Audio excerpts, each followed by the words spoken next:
Okay, question number 4. Solve for x to the nearest tenth. X squared plus x minus 5 equals 0. So that nearest tenth is our clue here. If they've got us rounding, we can't factor this. That means we're going to use the quadratic formula. So I take the quadratic formula from our reference sheet. This will be available on the exam. And all I've got to do is determine a, b, and c. Now a, the number in front of x squared, is 1. B, the number in front of x, is also 1. If there's not a number there, it has to be 1. Finally, c, the constant all by itself, is 5. But remember, this is an integer, so since we have a negative in front, c is negative 5. So once we have a, b, and c, we want to rewrite the quadratic formula, inserting these numbers as we go. So opposite b is going to be negative 1 plus or minus 1 squared minus 4 times a, which is 1, times negative 5, all over 2 times 1.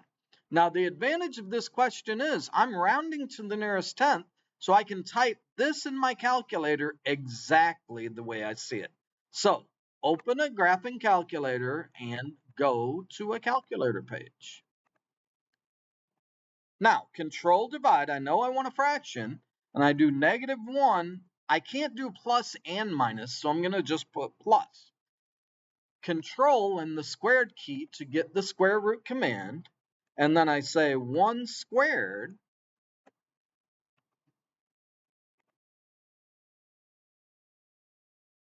and here I use the subtract command, not the negative, because I don't want to multiply.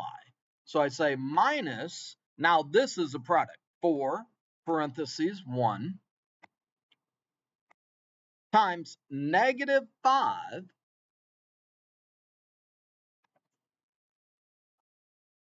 all over 2 times 1. Now, somewhere I need a decimal. So that 1, I'm going to put a decimal point right next to the 1 in the denominator, so I get a decimal approximation of my answer. Put a decimal in your question, you get a decimal in your answer.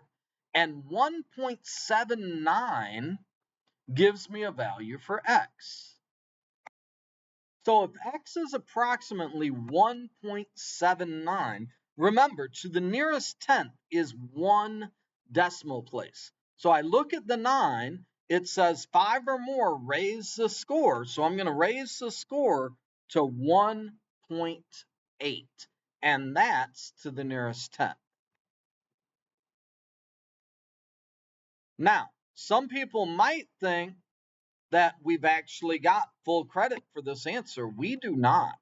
Right now, that's only half, because remember, if you look at the quadratic formula, we have a plus or minus in there. There's always 2 potential answers. So when I go back to the calculator, let's do copy paste.